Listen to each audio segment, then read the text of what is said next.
Well, it wouldn't be a Super Bowl without a star-studded halftime show. But the NFL was without a headliner until less than 3 weeks ago, when Maroon 5 was officially announced. There are reports that Rihanna and Cardi B turned down the high-profile gig in a show of solidarity with Colin Kaepernick. The former 49ers quarterback took a knee during the national anthem to protest racial inequality. Well, in his only interview, Maroon 5 frontman Adam Levine spoke with Entertainment Tonight co-host Kevin Frazier about the controversy. He's at the NFL's Experience in Atlanta. Kevin, good morning.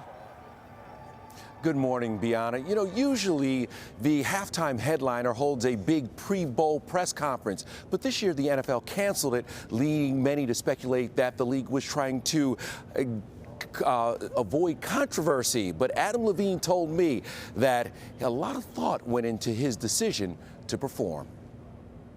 What went into your decision to play the Super Bowl halftime show? When you look back on every single Super Bowl halftime show, it's this like insatiable urge to hate a little bit.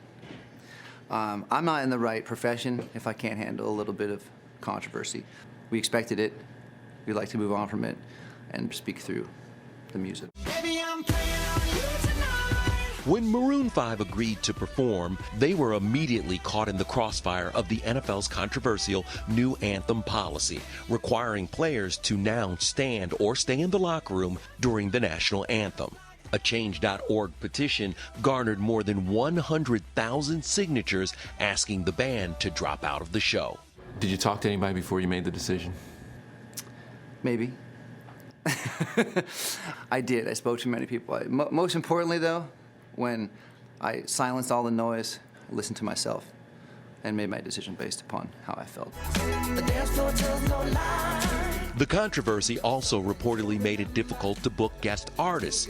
The league eventually announced the band will share the stage with rappers Big Boy and Travis Scott as a nod to Atlanta's rich hip-hop legacy.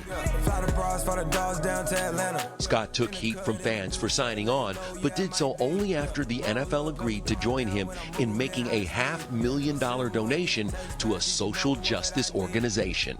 He's the man right now, and he comes in hot. This is the show that's going to have the biggest hip-hop presence that there has ever been on this show. Mixing irresistible hooks with funk has translated into 2 decades of success for Maroon 5. The band has sold over 53 million albums and had 9 #1 singles. They set the record for the most chart toppers by a group in the 20-year history of the Billboard Top 40.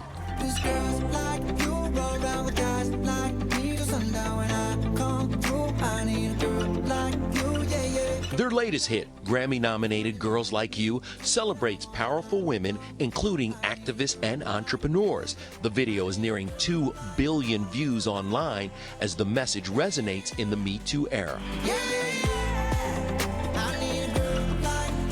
That video was really one of the most amazing projects I think I've ever been a part of in my life. We love the life that it gave the song beyond just the silly pop song. You know, it kind of gathered a new meaning, you know, from the video. And it's great to be potentially playing the song at the Super Bowl. With an audience of more than 100 million watching, there's a lot of pressure to get it right. We're in Atlanta. We're so close to where Dr. King was born and raised. What do you say to the folks who say that they just want to be heard, and how will your performance speak to that? They will be. That's all I want to say, because I don't want to spoil anything.